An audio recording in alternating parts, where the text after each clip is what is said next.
Welcome to the 6 Months to Six Figures series of the Double Your Freelancing podcast. I'm here with Maia, and basically her and I meet pretty much every week, every couple of weeks, something like that, doing coaching, seeing if we can get her from early stages freelancing to 6 figures in revenue within 6 months. This last week, the theme for her has been numbers and calculating profitability and stuff. So today we'll be kind of recapping on that and talking about this new direction she wants to go with coaching. So this series, it closely follows the format of the DYF Accelerator community.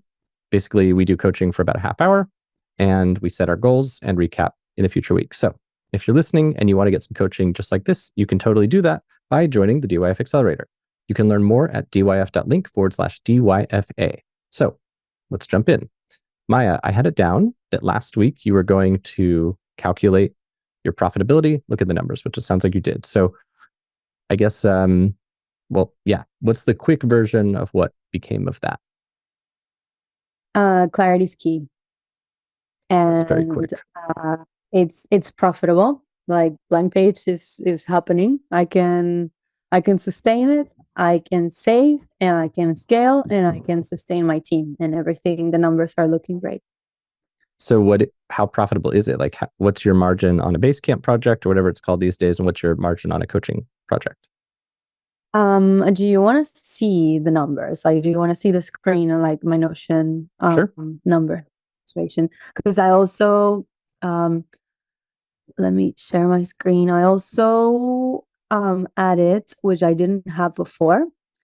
I also added my staff as a as an expense because I just hired pretty much the three of them in the last 2 months. And I think it's pretty profitable. I want to hear what you say, and please, like, don't be sweet. Like, I really want to hear everything. Okay. But I think blank page is starting to be very, very profitable. Typical Finance. Maya So, fashion, you made sure to design all these icons nicely. I think they're even maybe custom uploaded icons. These aren't even generic Notion ones. Is that right? no, that's notionvipicon.com. Yeah, sounds right. So I can show you because you were curious also. I can show you July, August, September, but I want to start by September. And there's a lot that hasn't been calculated because I just built my clients. Mm-hmm. So this is how I think you're gonna be. I think it's gonna be easy for you to understand how I do it. So pretty much here I have the client, I have the name, I have the amount and the percentage that they pay. And this is if it's realized. So you see that I sent a lot of invoices, and Mm-hmm. I am going to make this is not correct, not 10,000. Let me move this to October. I'll tell you exactly how much I'm going to make this month. Okay. Um, This is a very impressive organization, Maya. Nice job. For those of you who are just on oh, audio, Maya has like the most organized client roster. By the way, you put 2 in October. I don't know if you meant to do that. Did you yeah, do yeah, that? Okay. yeah. Maya has like the most organized Notion for client billing I've ever seen. So if you're on audio only, it might be worth looking at the YouTube. This is nuts. I'm proud of it. Yeah. I've spent too long making these things, but I swear it motivates me, and I've uploaded all these little things, and it makes sense for me. And yeah. But pretty much, Zach, I am meant to be making $8,114 Cool. this month. So it's great. That's What like was the on number track for again? 6 figure. I think for you to be 6M to 6F, you have to be 8,333. So Yeah, but much there. that's without the stuff, right? Like, or after, Nah, we're like the saying actual gross. It's not 6 months to 6 figures in Maya's pocket after price. taxes. I mean, I'm happy to try to get you there, but that would be very difficult to calculate. Easier to do the That's the sexy second gross rate. saga. Yeah. That's the part two. Yeah. Yeah, no, really on my way. Like I was really surprised, like generally surprised. I was like, oh shit, okay, I'm making some money this month. And it's really cool about the system is that I can see the percentage. So when I see 100, I know that's like a completely fulfilled client. Mm.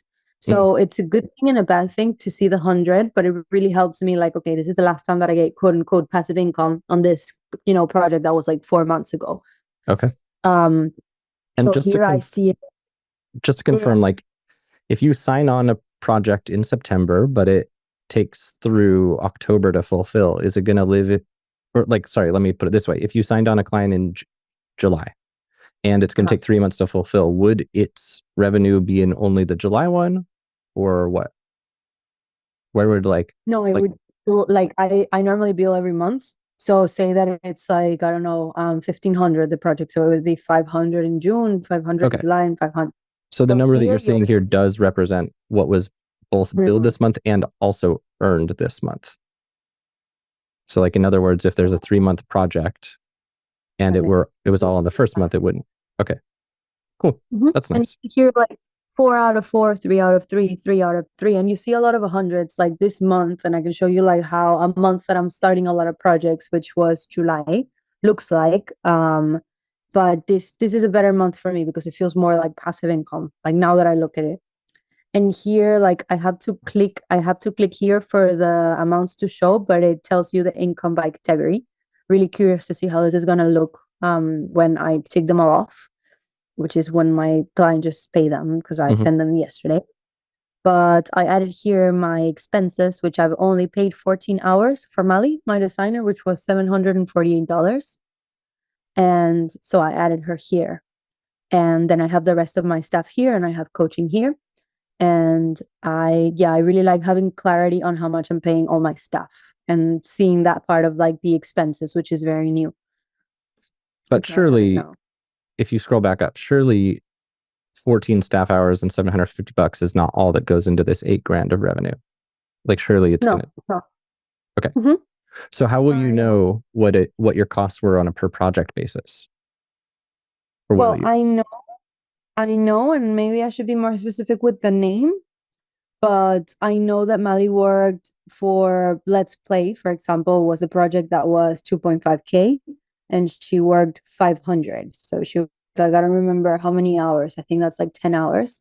12 hours I think she worked, so it was 500. It cost me 500, and I know that number, but now that you say it, maybe I grab the client and click here, and I could like add her like Mali, I think it was 12 hours, 500 just for reference, for example.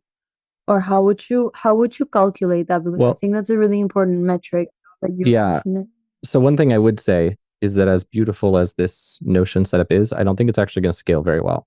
There's some kind of big downsides to it. Number one, everything is so manual, so you wouldn't really know what your costs are without having to like have a person go dig them up and then paste them here. Number two is that Yeah.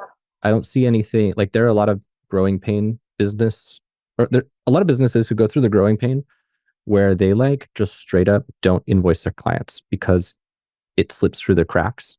And the thing about Notion, I love Notion. I use Notion for everything, but Notion isn't very good for like nagging you about things.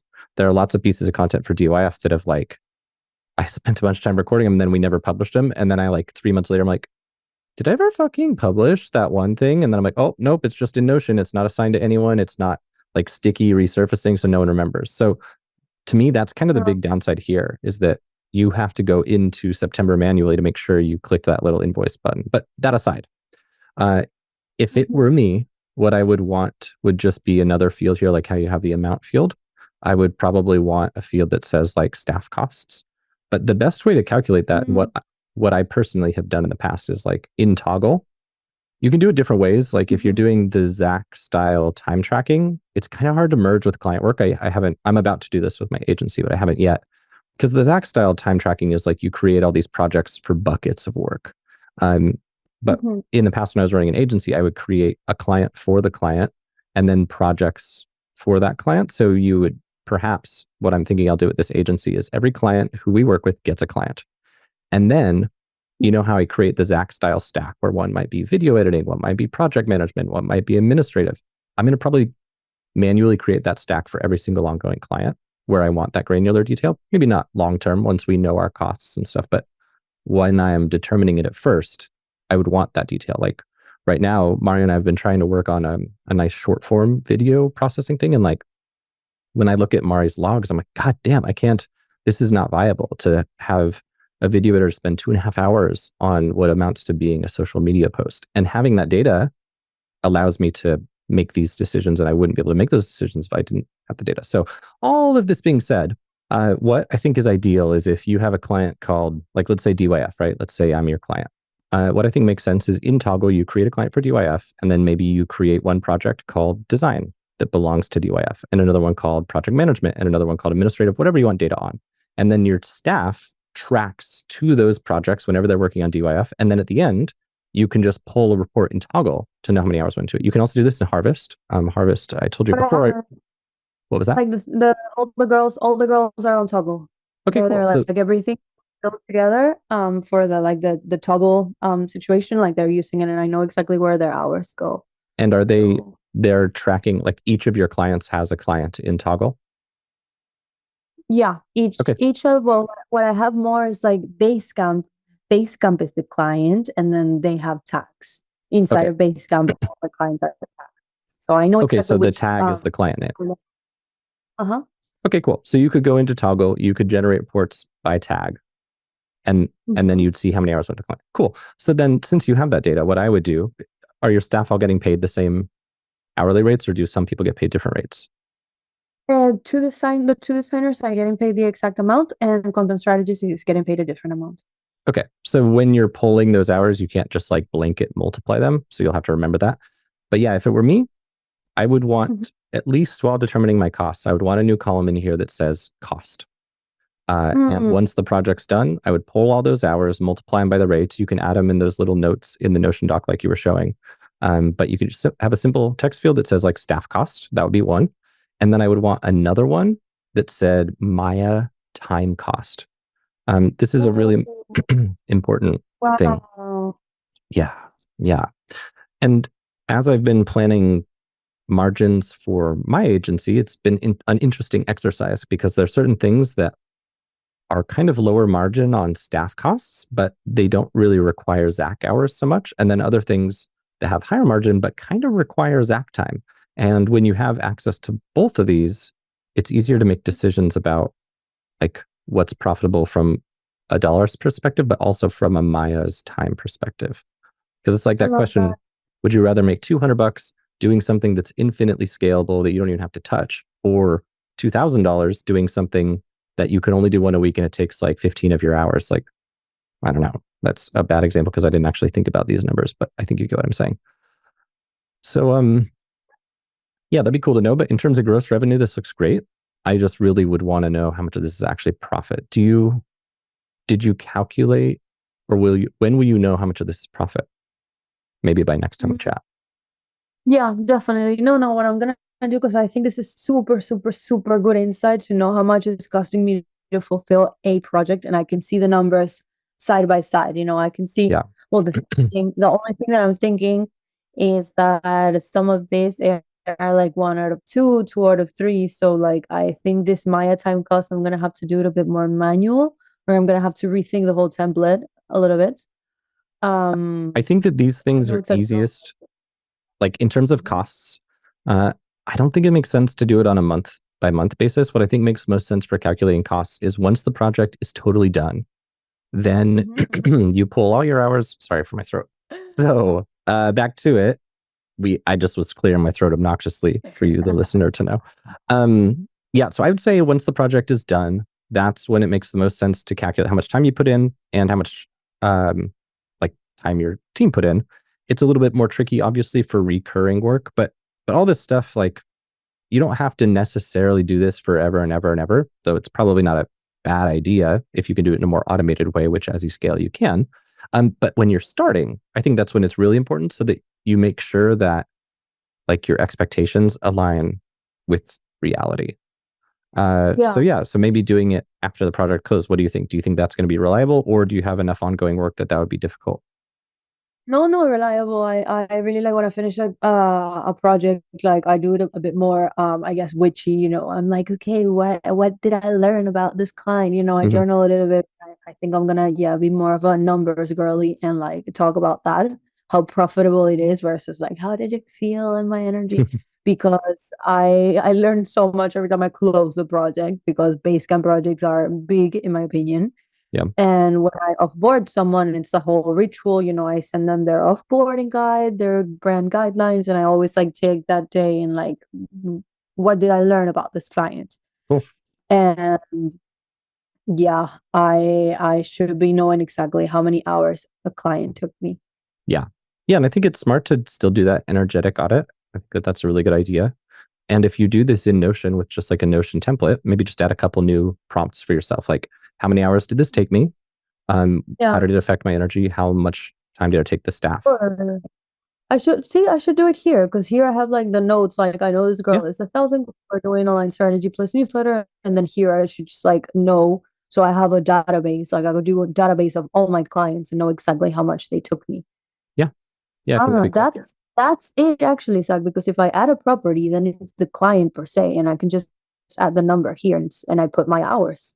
And then Hmm. I make a database with my clients, the type of client, like the type of project, and I can just see what, yes, okay, I know how I'm gonna Yeah. make it. And if you do like a time audit, you could just drop the PDF into the actual content body, like marked up on your Yeah. iPad or whatever.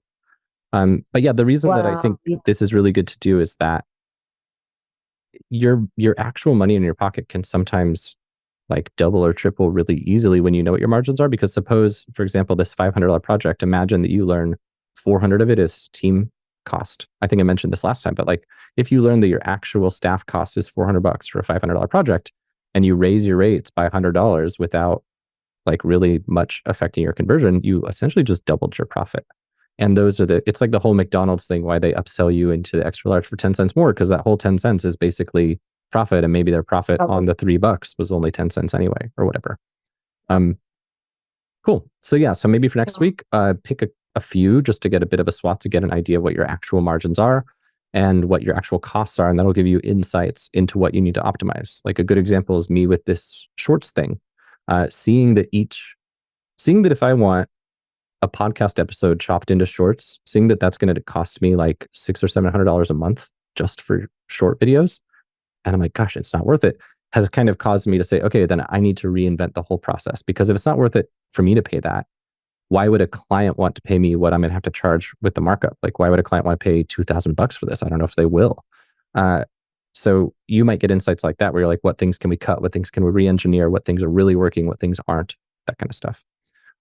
But I know you said you didn't want to uber focus on this today.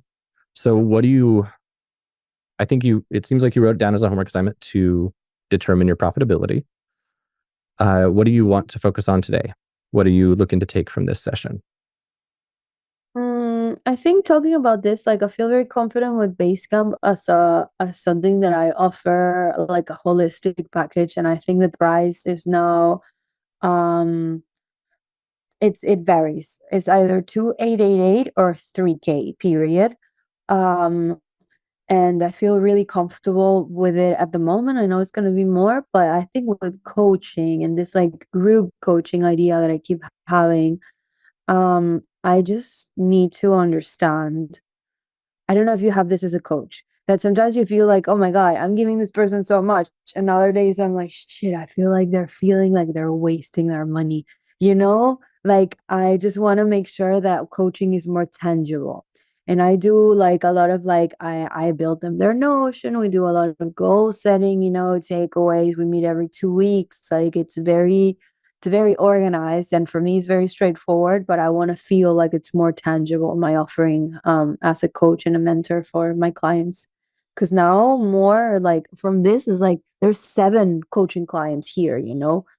Like yeah, almost everything now is it's one-on-one. It starts to become more profitable to focus on perfectioning my one-on-one and making it more expensive. So with all that kind of being, let's put a bow on that. What are you wanting from me regarding the coaching? Oh, how to make it more tangible. Yeah. What do you mean by that? Like how to make that. Like I feel like I just had a meeting with one of my favorite people that I coach, and I just felt amazing. Like she left the meeting, she knew what she had to do. She wrote a bunch of notes. I was super happy too. But then I also had one this morning that the girl just rambled, and I felt like it just went nowhere. And I was trying to like ground her. And then I feel like some people obviously they don't know how to get coached, honestly. There's people that just don't know how to get coached, and I want to just learn how to be a better coach, I guess. But maybe this is not relevant for this podcast. I don't know. Yeah, I mean, I I guess.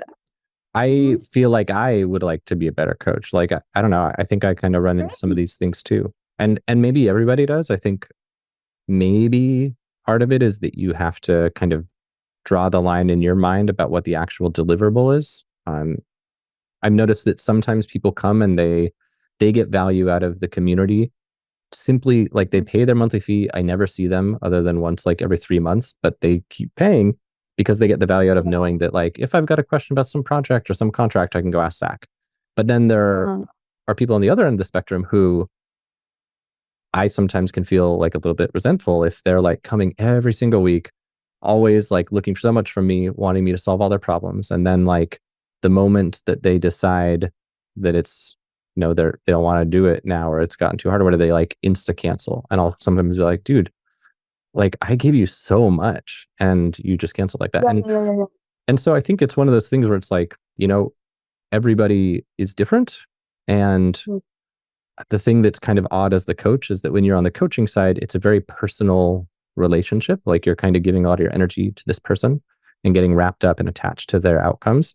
But Mm. from their side, sometimes they're treating it just like any other subscription product, like a Netflix subscription. Like I didn't watch Netflix this month, so let me cancel it. Why should I pay for that monthly expense? And they're not thinking about this whole emotional thing that I just conveyed. So in terms of how to make it more tangible, how to coach better, I don't know. I mean, if you can articulate the question a bit more specifically, I can maybe give feedback, but the tangible one, I don't know. I don't feel like I have good insights for that. Can No, you be more specific with the question? I feel like you answered. Yeah, I think it's just like I'm starting this like coaching business, and I'm sometimes feeling like I'm just someone ranting, you know?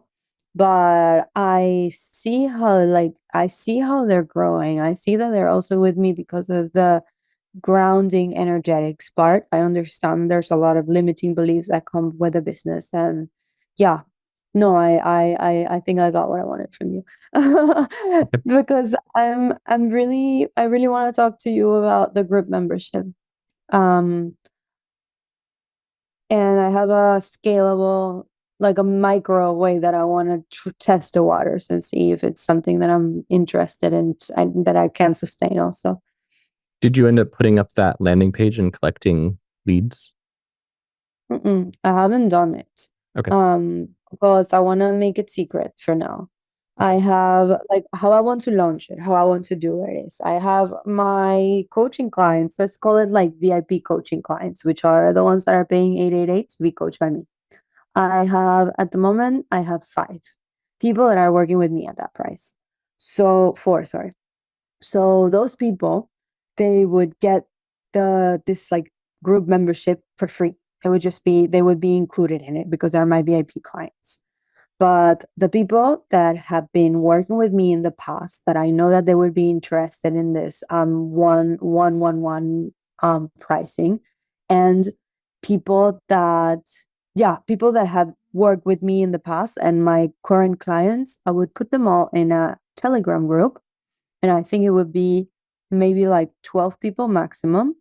And I would charge them 111. I would tell them, like, you know how I like to do it. I would tell them I'm starting this. This is the beta price. I'm pricing it really low because you guys are gonna help me make this into something really cool, and you will get this price forever. And will be free for the VIP coaching, of course. And they would get the Telegram group, which I'm not going to be super part of, but maybe on Mondays I can be like, hey, happy Monday. What's everyone's intentions? No, no, no. I want to do a monthly workbook that doesn't take me that long, just like intentions, what am I calling, what am I letting go, setting goals for the beginning of the month. And then I want to do coaching hours. Maybe every other week, I just hop and I'm there for 2 hours, 1.5 hours, and everyone can come and we can just talk. So it's very sustainable, very, very sustainable.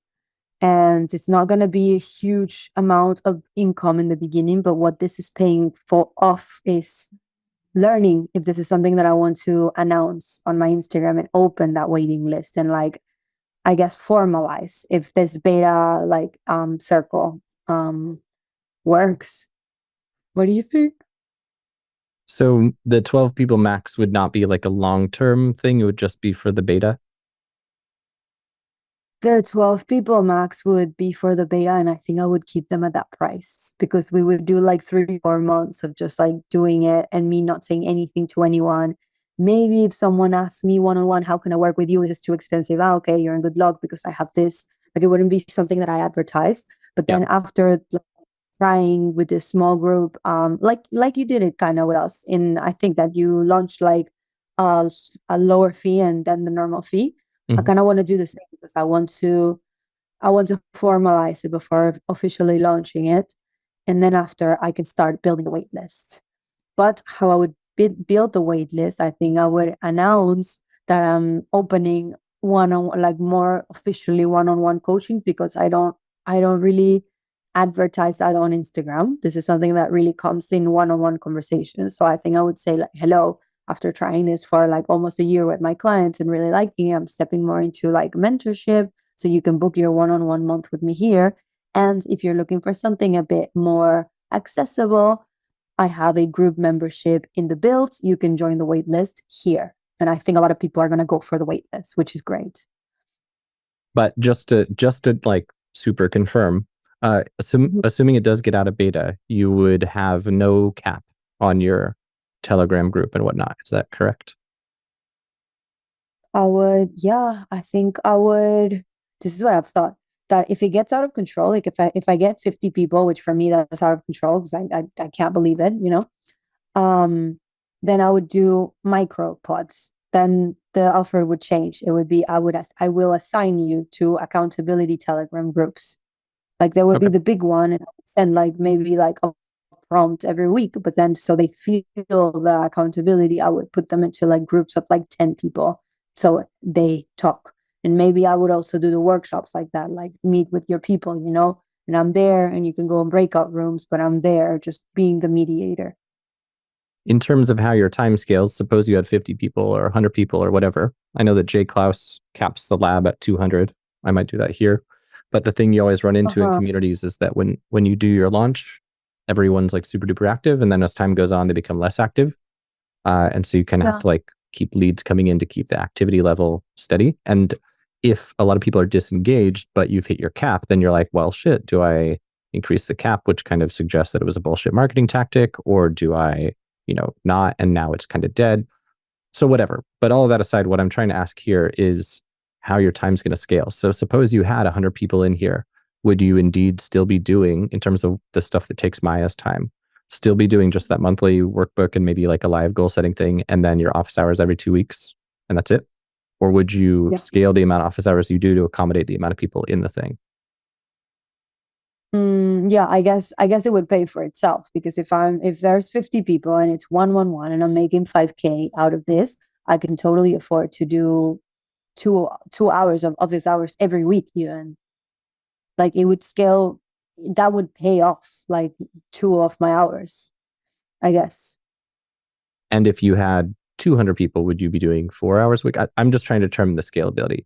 Oh, I Because like it. I if like it. Well, I'm not necessarily saying you should. I'm in fact saying that if you're planning to have this scale in a linear way, you might find that it eats up a lot of your time and prevents you from like growing the business. Because that's the thing about coaching is that it's actually, especially one-on-one coaching, it's not really that scalable. Uh, at least for me, like whenever I have a coaching call with someone, number one, it's just a block in the middle of your day, so it kind of interrupts other things. And if you imagine yourself doing on the business work, like imagine you got to go on podcast interviews and stuff, especially with you being in Europe or Asia, you only actually have a couple of, like, you have like one slot a day for podcast interviews. And so if you have a coaching call in that slot, now you can't have a podcast interview that day. So you will have things like this happen more as you do more marketing stuff. So I think that this beta is cool. I think it's a smart idea. Why not? Um, I think running, like, regardless of what happens with this accelerator community long term, as an experiment and as a way of learning about the audience and where people are struggling, it's been unparalleled in value. Whether or not it's a business model that I like forever, I don't know. But in terms of being kind of an incubator for DYF course ideas and helping me help people, like it's been great. So I see no reason not to do this beta. I would just say that given that you are going into it saying like, I just want to see if this is something I like. I want to see if it's something you guys like. Just like make it clear that you're not promising you're going to do this forever and that it's an experiment for you too. And I think if you do that and there are no strings attached, I think that's fine. I don't see any reason not to do it. I ran it by two like VIP coaching clients, and they both were like, dude, obviously like amazing. Cause I did say like, okay, I'm gonna ask you for like I'm thinking of doing this. I didn't tell them that it was gonna be for free for them, but I was like, I'm thinking of launching this, and they're like, oh my God, of course, count me in, and I'm like, amazing, because it's for free for you. So they were super happy.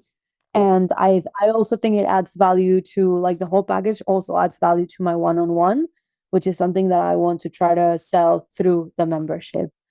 So I can have like 3-month clients, and it's a more scalable like coaching situation.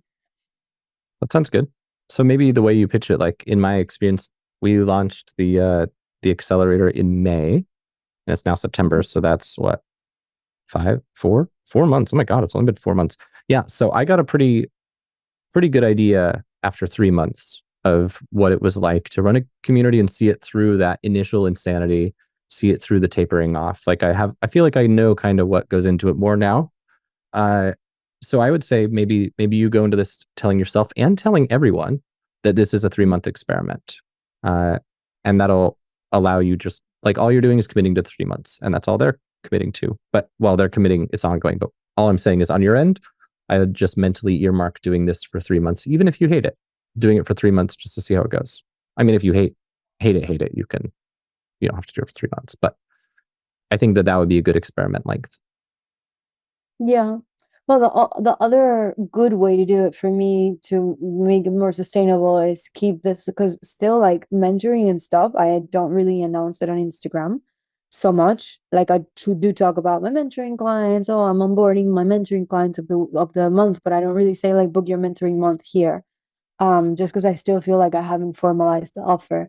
But I feel like if I throw a course in January about digital organization, which is something that I'm flirting with, I could announce that this has been going on in January after the course when I Very have smart. people that have already done a course with me and know already my ways of working. Cool. And I think it's more tangible and more pitchable to sell a course and then upsell or downsell, I guess, to a membership, because a lot of it is going to be about organization and simplification. Yeah. Cool. Sounds good to me. And you could even do a bundle and stuff. Yeah, totally. Great. All right. Well, then I guess at this point, I just noticed I have to jump on the phone with Brad. So I Oh, will sure. reroute us into the end of the episode. Um, Yeah. so it sounds like the goals for the week: determine profitability. Probably you're going to announce this little secret VIP thing to get it going. Is that something you think you'll do this week? Cool. All right. Well, that sounds good then. Then yeah, I look forward to chatting next week. If you, the listener, enjoyed this, be sure to like, subscribe, and leave good reviews. If you want to join the DYF Accelerator for coaching, even though I just said I don't know if I'm going to keep doing it, I'm sure I'll do it for at least by the time you hear this. So if you want to join, it's dyf.link/DYFA. And if you want to follow Maia, her social handle on Instagram is Maia Ben, which is MAIABEN. And is it blankpagelab.io? Blankpage.io? I never quite remember. The website is blankpagelab.io. Okay, great. Well, Maia, it was great seeing you, and chat next week. Ciao, Zach. Thank you so much. See you next week. See ya.